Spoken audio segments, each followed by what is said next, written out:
హరి ఓం శ్రీ గురుదేవ దత్త. నిరంతరం ఒకే నామాన్ని స్మరిస్తే ఆ నామస్వరూపంలో భగవంతుడు ప్రత్యక్షమై నిరంతరం మనని ఎలా కాపాడుతాడు అనేటువంటి విషయాలు ఈరోజు మనం స్మరించుకోబోతున్నాం అనమాట. అలాంటి నిరంతరం రామమయం చేసుకొని శరీరాన్ని మనసుని అంతా రామనామ సాక్షాత్కారంతో నిరంతరము రాముణ్ణి ఆంజనేయ స్వామిని అందరినీ సాక్షాత్కరింపజేసుకొని నిరంతరం తన దగ్గరే ఉంచుకున్నటువంటి శ్రీ రామచంద్ర తాతగారు బుద్ధాం తెనాలి దగ్గర ఉండేటువంటి ఈ గ్రామంలో ఉండేవారనమాట. ఈరోజు వారి జీవితంలో రాముడు, ఆంజనేయ స్వామి మొదలగు వారు చేసినటువంటి అద్భుతమైనటువంటి మహిళని స్మరించుకోబోతున్నాం. వారి శ్రీరామచంద్ర తాతగారు నిద్రపోతూ ఉంటే వారి పక్కన శ్రీరామచంద్రుడు వచ్చి స్వయంగా పడుకున్నట్టు అనుభవం అయిందనమాట. అలాగే ఒకసారి మామగారు ఊరు వెళ్తే తాతగారికి స్కూల్ నుంచి వచ్చి భోజనం చేసుకునే ఓపిక కూడా లేకపోవడంతో అలా కుర్చీలో వాలి వెనక్కి పడుకోగా వారి భుజం మీద సాక్షాత్తు శ్రీరామచంద్రుడే చెయ్యి పెట్టి, నీరసంగా ఉన్నావు, ఇక్కడ చపాతీ ఉంది తిను అంటూ వారి స్వయంగా తెలియజేయడంతో వీళ్ళు కళ్ళు తెరిచి చూడగా వారి పక్కనే ఒక చపాతీ, వాటి మీద వెన్న పూసి ఉందన్నమాట. సాక్షాత్తు రాముల వారే చపాతీ సీతమ్మ వారి చేత చేయించి వీరికి ఇవ్వడం అనేది చాలా ఆశ్చర్యకరమైన విషయం అన్నమాట. అలాగే ఒకసారి గురుపత్ని అయినటువంటి శేషమామ గారు స్నానానికి వెళ్ళి నీరు తీసుకొని రావడానికి చెరువుకి వెళ్ళారు.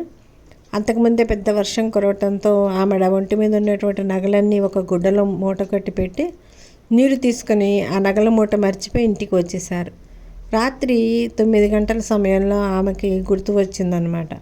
బాగా చీకటి పడి వర్షం పడిపోవటంతో రామచంద్ర తాతగారు రామకోటి రాసుకుంటుండగా తను నగలు మర్చిపోయిన సంగతి తెలపగా, ఇంత అర్ధరాత్రి పూట చాలా కష్టము, వాన పడుతోంది అంటూ తెలియచేయగా వారుండే మండు ఆ ఇంట్లో అమ్మగారు గొట్టు మీద వదిలేసినటువంటి కడియాలు, గొలుసులు అన్నీ విసురుగా వచ్చి రామచంద్ర తాతగారి పాదాల మీద పడ్డాయన్నమాట.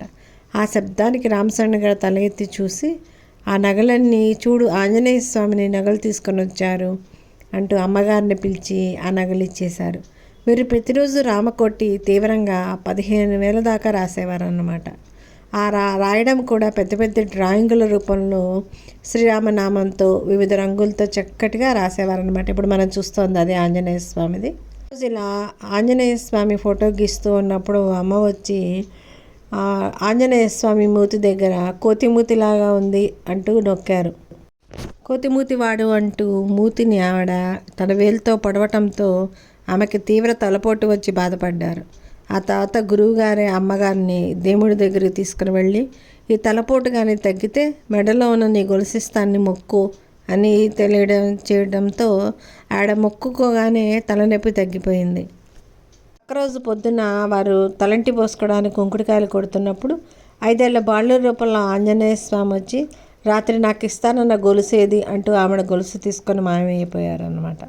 అలానే వీరు ప్రతిపూట రాముల వారికి అనేక పదార్థాలు ఉండి తలుపులు వేసి నైవేద్యం పెట్టడంతో కాసేపటి తర్వాత ఆ నైవేద్యంలో తీసుకుని ఎవరో ఆరగించినట్లు వారికి అనేక సార్లు అనుభూతి పొందనమాట.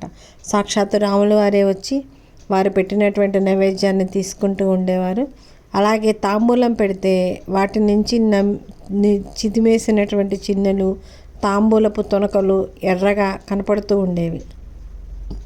1932 సంవత్సరంలో శ్రీరామనవమి పర్వదినాన ఒక ఖాళీ పాత్రని పరిశీలించినప్పుడు దానిలో అయోధ్య శ్రీరాముడికి చెందినటువంటి 2 పెద్ద రెడ్లు కూడా కనపడ్డాయన్నమాట. వాటన్నిటిని స్వామివారు సాక్షాత్తు శ్రీరామచంద్రుడే ఇచ్చారని వాటిని అక్కడ భక్తులందరికీ పంచిపెట్టడం జరిగింది. అలాగే అన్నం నైవేద్యం పెట్టినప్పుడు కూడా కొన్ని గరిటెలతో అన్నాన్ని తీసివేసినట్టు గిన్నెలో నుంచి కూడా అనేక సార్లు వీరికి వచ్చిందనమాట. ఒకసారి అలాగే వారు తంబురా చిరుతలు చేతబట్టి భక్తి పారవస్యంలో అనేక రాగాలలో ఎంతో భక్తితో ఆర్తితో సంకీర్తన చేస్తూ ఉంటే, నీ కీర్తనల కన్నా నేను మీ నిర్మలమైనటువంటి ప్రేమకు వశమవుతాను అని తెలియజేసి రాముల వారు స్వయంగా దర్శనమిచ్చి అంతర్ధానమయ్యారనమాట. అలాగే ఆంజనేయ స్వామి కృప అందరి మీద ఉండాలని బుద్ధాం గ్రామంలో వారు పవనకుమార్ అనేటువంటి ఆంజనేయ స్వామి విగ్రహాన్ని కూడా ప్రతిష్ఠ చేయడం జరిగింది. అలాగే వారికి ఏదైనా అత్యవసరమైనటువంటి ఒక వస్తువు కావాల్సి వచ్చినప్పుడు వారి మందిరంలోనో లేక రామ సన్నిధిలో తప్పకుండా లభించేదనమాట. ఇలాంటి ఎన్నో కొన్ని లీలలు మనం స్మరించుకుంటూనే ఉన్నాము. వారికి రామనామ మంత్రాన్ని ఇచ్చింది సుబ్బదాసు గారు అనే మహనీయులు అనమాట. సర్వం శ్రీ దత్తార్పణమస్తు.